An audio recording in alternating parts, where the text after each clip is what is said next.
Assalamualaikum warahmatullahi wabarakatuh. Perkenalkan, nama saya Adila Fitria, NIM 18230069.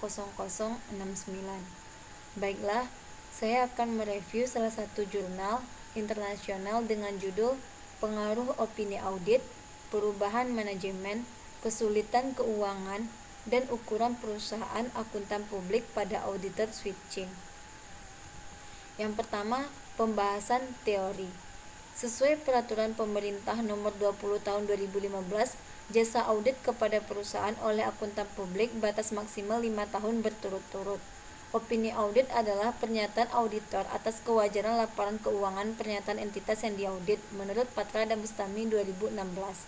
Pergantian pengurus adalah pergantian direksi perusahaan yang disebabkan oleh keputusan rapat umum pemegang saham atau direksi untuk menghentikan karena kemauan sendiri. Perubahan kebijakan dapat terjadi karena manajemen baru, menurut Damayanti dan Sudarma 2007. Kesulitan keuangan adalah ketidakmampuan perusahaan untuk membayar kewajiban keuangan yang telah jatuh tempo, menurut Ruro dan Rahmawati 2016.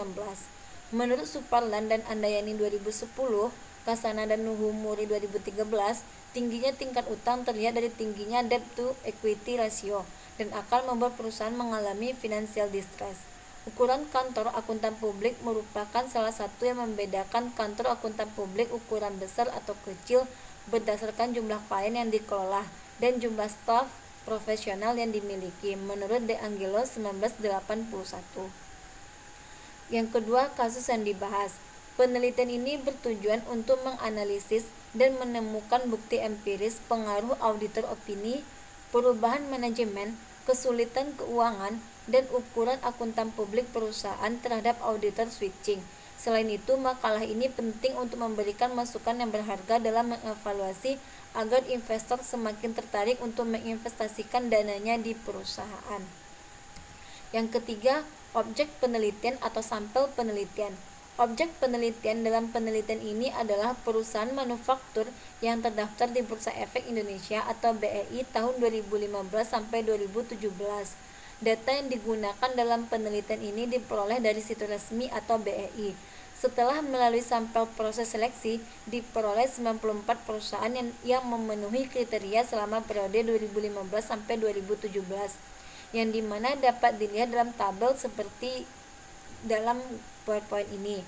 Tabel 1, jumlah perusahaan dan klasifikasi sampel studi. 1. Perusahaan manufaktur yang tercatat di Bursa Efek Indonesia sebelum 1 Januari 2015 dan tidak di-listing dari tahun 2015 sampai 2017 sebanyak 144 perusahaan. Yang kedua, perusahaan yang tidak mempublikasikan laporan keuangan dari tahun 2015 sampai 2017 sepenuhnya sebanyak 14 perusahaan. Yang ketiga, perusahaan yang tidak menerbitkan laporan keuangan dari tahun 2014 untuk mencari pergantian auditor, perubahan manajemen, dan ukuran publik kantor akuntan publik pada tahun 2015 sebanyak 5 perusahaan. Yang keempat, perusahaan yang tidak menggunakan rupiah dalam laporan keuangannya untuk periode pelaporan yang berakhir pada tanggal 31 Desember sebanyak 31 perusahaan. Jumlah sampel akhir yang didapat sebanyak 94 perusahaan dengan jumlah data observasi sebanyak 282 sampel. Teknik analisis data. Pengujian penelitian ini dilakukan dengan analisis regresi logistik, suatu metode yang berhubungan dengan variabel bebas terhadap variabel terikat. Statistik deskriptif digunakan untuk menggambarkan data yang dilihat dari mean, standar deviasi, dan minimum maksimum. NS-mean adalah rata-rata dari sekelompok data. Standar deviasi digunakan untuk menentukan rata-rata dispersi sampel. Akar kuadrat nilai varians. Minimum adalah nilai terendah atau terkecil di antara semua anggota dalam kelompok data. Maksimum adalah nilai tertinggi di antara semua anggota dalam kelompok data. Model kelayakan regresi dinilai menggunakan Hosmer dan uji kecocokan Lemaistre. Nilai Homoson dan Lemaistre goodness of fit test lebih besar dari 0,05.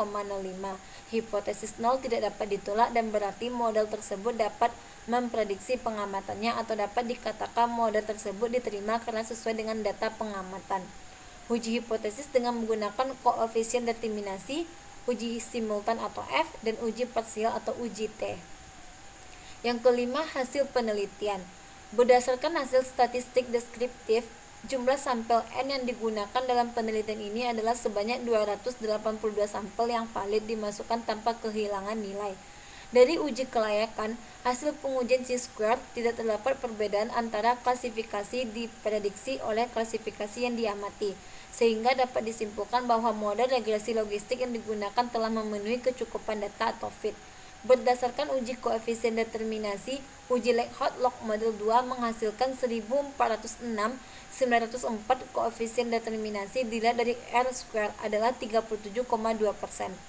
Pada variabel dependen integritas laporan keuangan dilakukan pengujian terhadap 4 variabel independen, sehingga ada 4 hasil, yaitu opini audit auditor switching memiliki B1 sebesar 1881, tingkat signifikansi 0,0095, sehingga H1 diterima.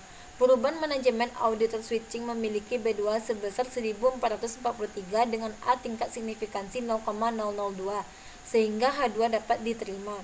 Financial distrust pada auditor switching memiliki B3 sebesar 0,001 dengan tingkat signifikansi 0,49, sehingga H3 ditolak.